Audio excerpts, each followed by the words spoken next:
Hey guys, welcome back to my channel. My name is Kimothy, and on this channel we talk everything personal finance. And in today's video we'll be talking about the 50-30-20 rule. Let's get right into it. First, what is the 50-30-20 rule?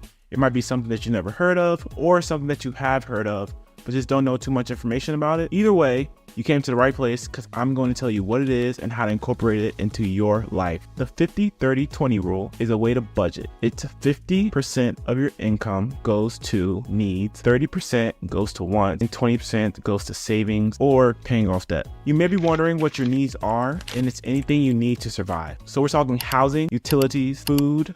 When I say food, I mean groceries, transportation, healthcare, and whatever else you can think of that you need to survive. Your needs could be very high, especially when it comes to housing, even groceries, but there are ways that you can lower that. And some ways to lower your needs are by moving to less expensive areas and lowering your grocery bill. You can go to different grocery stores and buy off-brand products. Wants to be into things like a gym membership, cable TV, Wi-Fi.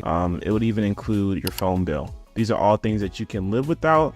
I guess we can add a phone bill to our needs, but it is something that we can live without. Now, we can put 20% towards our emergency fund, 20% towards a down payment on a house, just 20% into general savings, or we can break that 20% up into debt repayments. You save 10% towards savings and 10% towards debt repayment, or if you have an emergency fund, you can put that whole 20% to your debt. Just kind of mix it up, and it's very personal. It's up to you. It's no right way to cut these things when it comes to personal finance because it is personal and it's your journey. So decide how you want to divvy up 20%, but that is one way you can do it. The 50-30-20 rule is a very important rule and something that you should definitely incorporate into your life. This rule is important because it keeps track of your expenses, easy to follow, and you can spend on things that you like. By breaking down all these expenses in your life between 3 categories, it can make it so much easier to actually keep track of the way you're spending and the things that you're spending on. There are plenty of ways that you can keep track of your expenses when using the 50-30-20 rule. You can look at your debit card statement. You can write your expenses down as you spend and put them in categories. There are apps out there that you can use to track your expenses as well.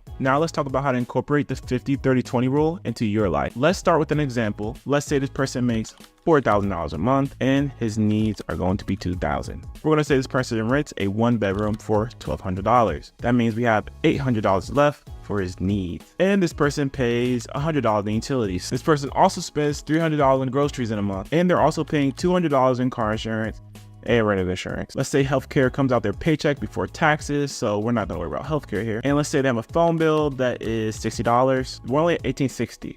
This person still has $140 left for their needs. So if anything comes up, they do have a certain buffer, or if the utilities might be high this month or somehow car insurance goes up, they still have a buffer for that $140. Now let's go to wants.